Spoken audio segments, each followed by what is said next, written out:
विकास समिति हो हैन हो मिचेल गाउँ विकास समिति मिचेल गाउँ विकास समितिको गाउँ विकास समिति वडा नम्बर 3 को रुख मैदानमा आइपुगेका छौँ र यो अहिले देखिरहेको यो गाविस भवन पहेँलो रङको भवन देखिरहेको छ यो चाहिँ मिचेल गाउँ विकास समितिको गाविस भवन हो जाने र यता यो गेटतिर अब यो जुन गेट छ यो भर्खरै मात्र सम्पन्न भएको मिचेल महोत्सव जहाँ धुर्मुसेको जोडी माग्ने बुढा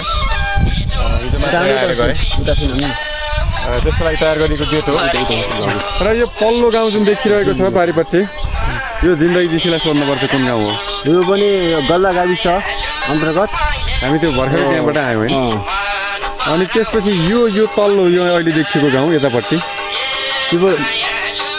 कुन यो गाउँ त्यो चाहिँ हाम्रो यो गल्ला पर्छ यो गल्ला गाविस पर्यो गल्ला गाविस पर्यो ठाउँको नामै पनि गल्ला हो पिपल भन्ज्याङ हुन्छ हामी त अघि झरेको हजुर हामी त्यो माथि गाउँ होइन त्यही तल हामी बाटोमा थियौँ र यहाँनिर हामीले यो लगत्तै यो भिरालो छ एकदमै यो भिरालोमा यो बाँसहरू प्रशस्त देख्न पाइएको छ र यो पखेरामा खासै खेती गरेको जस्तो त्यति देखिएन मकैका अलिअलि यहाँ चाहिँ यो अमरेसहरू यो कुचो बनाएर बेच्ने ठाउँ र यहाँको मौसम चाहिँ अत्यन्त चिसो छ र यहाँको पानी अत्यन्त मिठो छ साह्रै मिठो साह्रै खाइरहँ जस्तो किनिहाल्नु नपर्ने र यतापट्टिको भूभागमा देखेको जुन खेती छ त्यो हाम्रो डाँडा बस्दो उता त्यो भिरालोमा पनि मकै रोपेका छन् मान्छेहरू यहाँ सङ्घर्षशील छन् यही भिरालोमा जिन्दगी खोज्छन् यही भिरालोबाट नै आफ्नो जीवन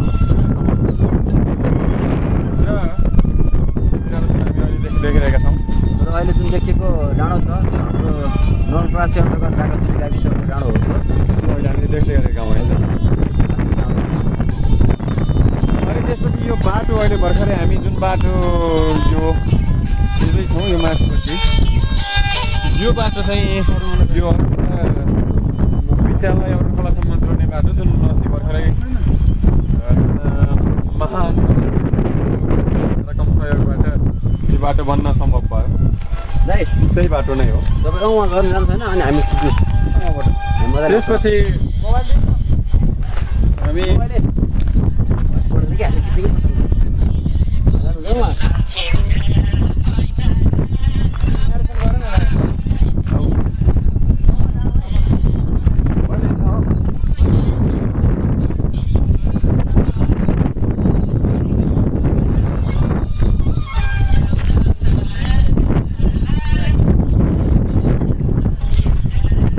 कता गएर हो त्यही हो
समिति छोडेर अरू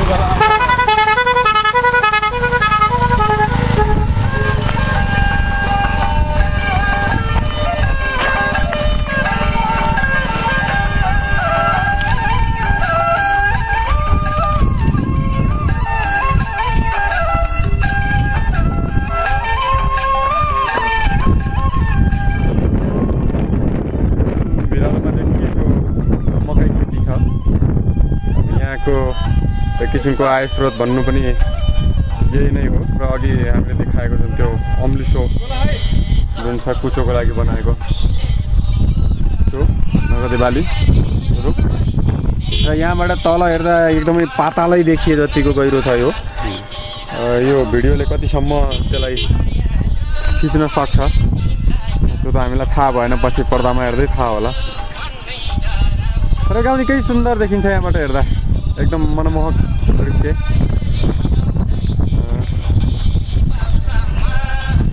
र यो हामी अब खिच्ने क्रमको करिब अन्त्य नै गर्दैछौँ।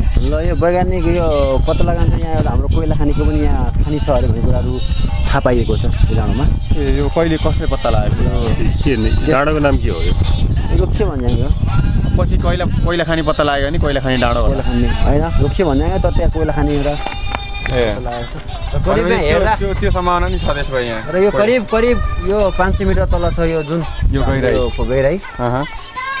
र हाम्रो यो मान्छेको हिँड्ने गोरेटोहरूको तलपट्टि छ हाम्रो यो छोटो हाम्रो यो मानिस आवाजात गर्ने। भनेपछि यो बाटो बन्नुभन्दा पहिलाको वे भनेको त्यो? हजुर त्यो छोटो छ, त्यहाँबाट जान्थ्यो। त्यो बेसी त्यो हाम्रो बेसी पऱ्यो त्यो बेसी हाम्रो वार्ड नम्बर मिटेल 3 लामेदमा अन्तर्गत यो बेसी हो। जुन अहिले हाम्रो यो यातायात कुराहरू भइरहेको छ त्योबाट र ती सबै खेतीको खेत जमिन छन् र यहाँका अधिकांश वासीहरूको सबै खेत जमिन मुडाबास यिनीहरूको लामे जमा र आय स्रोत भनेको यिनीहरूको गरी खाने भनेको चाहिँ कृषि नै हो। हजुर। ए कृषि अतिरिक्त के गर्छन्? यो अदुवा खेती खास देख्न पाइएन नि हामीले। यसमा बढीभन्दा बढी यिनीहरू अमृत हो, त्यसको साथसाथै उहाँहरूको बढी कृषि अन्तर्गत अदुवा र अमृत चाहिँ बढी मात्रामा उहाँहरूको नगदे बाली रूपमा रहेको छ र उनीहरूको लागि सहजीकरणको लागि एउटा सहकारी पनि यहाँ खुलिएको छ। उहाँहरूको बलमा जीविसको बलमा त्यो संस्था पनि छ यहाँ? हजुर सहकारी राखेको छ यहाँ। तपाईँहरूले सहयोग गर्ने त्यही संस्थालाई हो? अहिले त हाम्रो खासै हाम्रो आफ्नै व्यक्तिगत रूपमा हामीले गर्न लाग्छौँ। व्यक्तिगत रूपमा त होइन होला, संस्थागत समूहगत हाम्रो छुट्टै भन्नाले नवप्रतिभा क्लबले गर्न लागेको कार्यक्रम हो त्यो होइन। ल बाई। ल अब हामी यो करिब यात्राको समापन भन्नाले अब यात्राको सुरुवात तरुखोलाको लागि, तर यहाँसम्म जुन थियो यात्रा त्यसको समापन गरेर हामी नयाँ यात्रा अब तलसम्मको लागि